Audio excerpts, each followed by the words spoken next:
Ça fait un peu too much, non? Même si c'est totalement vrai, hein, mais... Je m'appelle Jérémy, j'ai 34 ans.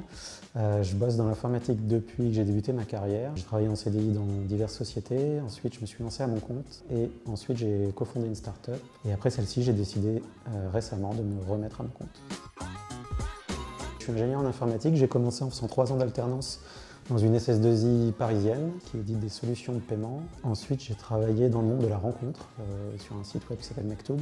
Et ensuite, j'ai travaillé dans une start-up qui venait de se faire racheter par Atos, qui éditait des logiciels, des réseaux d'entreprise, des réseaux sociaux d'entreprise.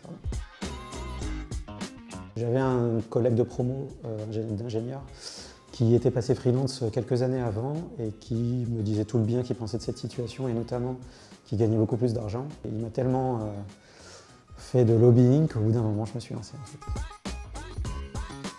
Je suis un ancien CTO, donc Chief Technical Officer, donc je fais du conseil qui est orienté là-dessus, ce qui peut être du recrutement de profils techniques, qui peut être des conseils en architecture logicielle, qui peut être des audits de solutions logicielles dans le cadre d'un rachat ou d'une revente, qui peut être aussi de la programmation et du développement. Moi, quand j'ai fait ça, il y avait vraiment un plafond de verre, c'est-à-dire que j'étais l'adjoint du CTO et il devait gagner à peu près 3 fois mon salaire et il n'y avait pas d'intermédiaire, c'était l'un ou l'autre.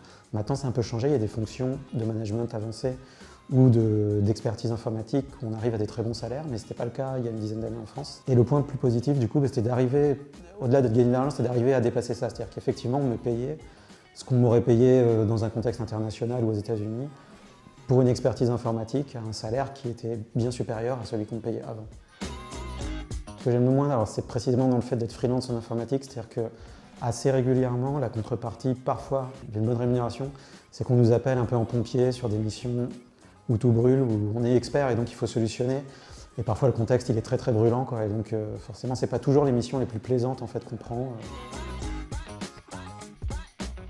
Donc j'ai fait appel à Legal Start pour l'immatriculation de ma société qui est une SAS.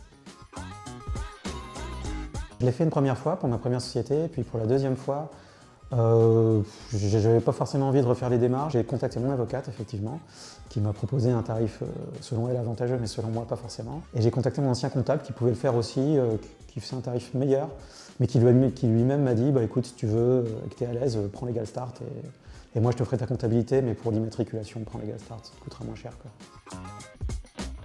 Les avantages, c'est que j'ai tout fait de chez moi, donc sans me déplacer, parce que des fois d'avant, je me suis quand même pas mal déplacé, j'ai pas envoyé de courrier de mémoire. C'était totalement digital, j'ai tout fait de chez moi, c'était moins cher, c'était pratique. Mais qui aurait répondu à cette question en 2015 et aurait eu raison en 2020? Je pense que ce qui m'a inspiré réellement, c'est de ne pas reproduire le modèle familial duquel je viens, en fait. Je viens pas du tout d'un milieu entrepreneurial. Et disons parce que quand j'avais 17 ans, j'avais les capacités technologiques, c'est-à-dire l'informatique.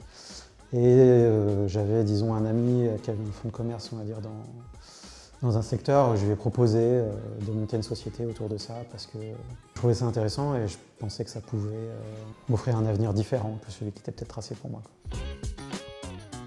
Ça serait d'avoir 6 mois à 1 an de trésorerie d'avance.